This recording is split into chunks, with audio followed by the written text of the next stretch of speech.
Have you ever walked away from someone and wondered what they really felt afterward? Not what they said, not what they showed you, but what they actually felt. In the quiet, in the silence, when no one was looking. You see, people rarely admit the truth, especially when it comes to losing someone who once gave them unconditional attention, effort, and love. But today we're going to uncover the truth.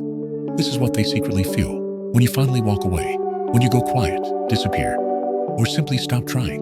And trust me, even if they act like they don't care, your absence leaves an echo. Part 1. Denial. At first they don't believe it. They assume you'll come back, because you always have. They tell themselves, they're probably just upset. Give it time. They scroll past your messages, leave you on read, or ignore your silence, thinking it's just another mood. But deep down, a part of them knows something has shifted. And that part? It panics, quietly. They might even become more dismissive at first, trying to regain control. But it's not confidence, it's denial. A fragile attempt to pretend they still hold the power. Because if they admit you've really walked away, they'd have to face the truth. They pushed away someone who truly cared. Part 2. Confusion. Next comes confusion. They start replaying old conversations, trying to figure out when things started slipping. They scroll through your old texts, your pictures, your voice notes. Not because they miss you, at least that's what they'll tell themselves, but because they're trying to understand. They might ask mutual friends about you, check your social media stories, watch your posts in silence. Not to reconnect, but to analyze. Because you not being there messes with their sense of control. They're used to having you, your energy, your presence, your patience. And now, it's missing. They feel the void, even if they'll never admit it out loud. Because silence is louder than words when someone was once your home. Part 3. Ego bruise. This one stings the most. You left without begging. You didn't make a scene. You didn't argue, plead, or chase. You simply walked away.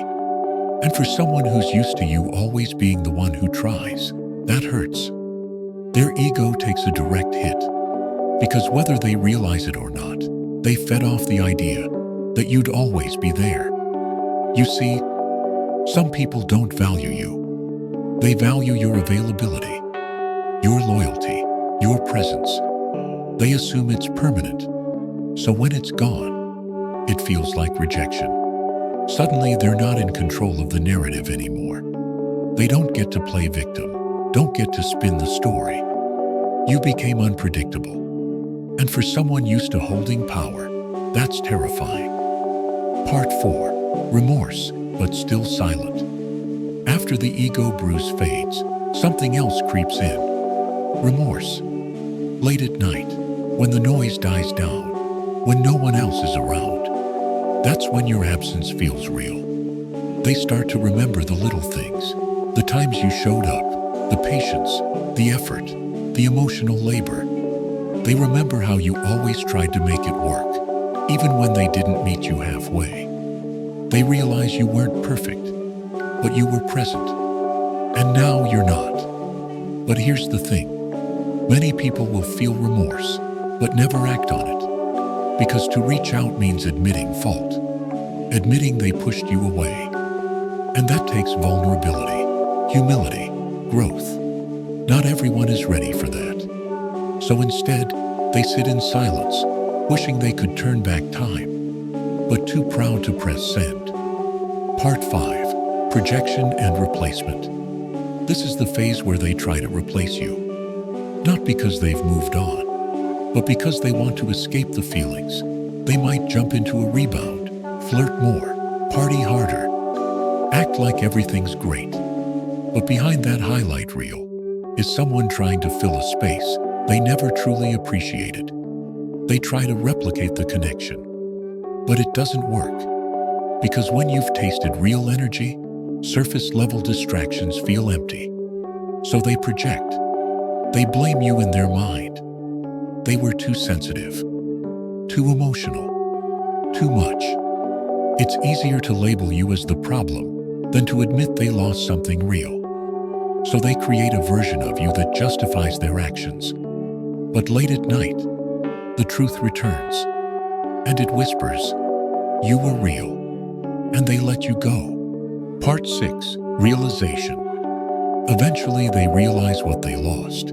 It might take weeks, months, sometimes even years. But the realization always hits. They look back and realize you weren't asking for too much. You were just asking the wrong person. They remember how you listened when no one else did, how you stayed when things got hard, how you loved them in ways they couldn't even love themselves. And they realize you weren't weak. You were strong enough to walk away. You didn't disappear because you stopped caring. You disappeared because they did. You walked away because you finally realized you were pouring into someone who only knew how to take. And that kind of loss stays with people, even if they never admit it. Part 7. Your power returns. Here's the beautiful part. The longer you stay silent, the louder your absence becomes. You start healing, growing, thriving. They start noticing, not just in what you post, but in what you no longer tolerate. You stop explaining yourself, stop overgiving, stop shrinking to fit their comfort. And in that space, you reclaim your power. Because walking away isn't weakness. It's strength. It's clarity. It's self-love. And while they're stuck replaying the past, you're out there building your future.